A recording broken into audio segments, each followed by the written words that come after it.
Well, good morning, everyone. Want to welcome everyone to Fire Station number 2 over here in the Brooklands for a very exciting day. This is really an exciting day for the Rochester Hills Fire Department for many reasons, which Chief Canto will share with us in just a few minutes a little bit more about that. But today we're here to celebrate the groundbreaking of a project that has been supported by the community and by the City Council. We're joined today by 4 members of the City Council, President Greg Hooper, Councilman Tom Wiggins in his district, District 4, Councilwoman Stephanie Merida, and Councilman Dale Hetrick, Thank our City Council for their support of this project.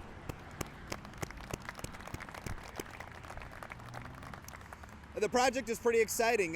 This fire station here has been here for many, many generations, and we have some firefighters that are here today behind me that said they started here in the mid-70s and early 80s and have some great memories, but the building is tired and dated, and as our community has grown and our response times have as well, the fire chief and the administration have looked at a plan to improve those response times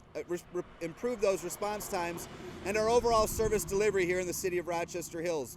To talk a little bit more about what the project actually encompasses, not just here at Fire Station 2, but at 1, 3, and 5, is the leader of the department, Fire Chief Sean Canto. Chief?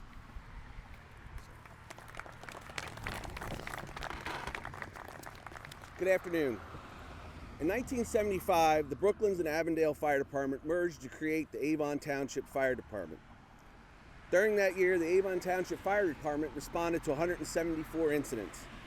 Since the construction of this station behind us in 1956, not only has it served the citizens of Avon Township well, but also the citizens of the city of Rochester Hills with the highest level of service. In 2014, the men and women of the Rochester Hills Fire Department responded to 6,548 incidents. Fire stations have a unique American history. They're an essential part of America as a community building dating back before the American Revolution. Benjamin Franklin created the Union Fire Company on December 7th, 1736 in Philadelphia, Pennsylvania. On a visit to Boston, Benjamin Franklin noted that the inhabitants of his native city were far better prepared to fight fires than those of his adopted city in Philadelphia. Upon returning home, he consulted a benevolent group dedicated to civic and self-improvement and asked for their suggestions on better ways to combat the fires.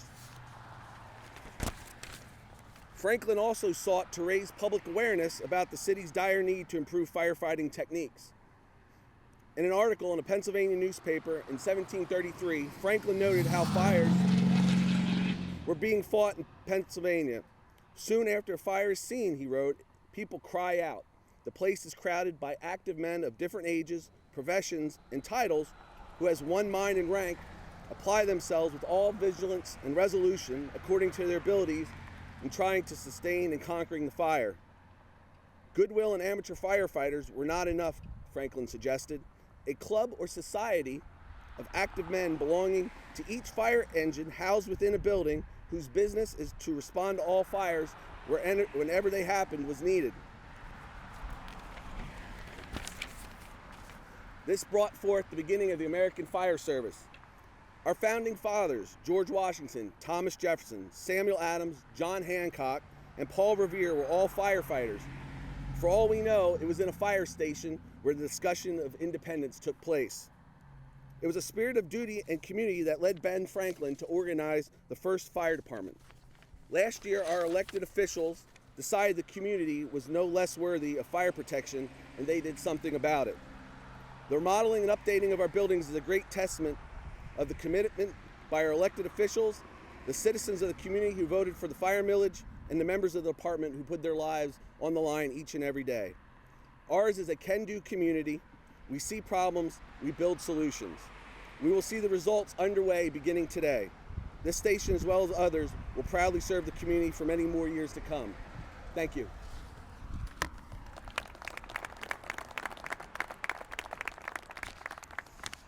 Not only did we have the fantastic support of the City Council, but we also had some great partners in H2A, who's here represented by Jackie, as well as the George W. Auk Company, who've also helped us with this project. As the Chief mentioned, this is really a project for our residents, for our community. The young men over my shoulder will be officially joining our ranks later tonight. And with the improvements of these fire stations, you'll see the commitment that our leadership has made in improving our response times. When our residents are most vulnerable and in their greatest time of need, the city has stepped up and investing, putting our money where our mouth is to make sure we're responsible in providing the safest environment possible. Ladies and gentlemen, this concludes our official press conference, and at the moment, we're going to be joined by members of the City Council, Chief Canto and myself, for the official groundbreaking here at Station 2. Thank you.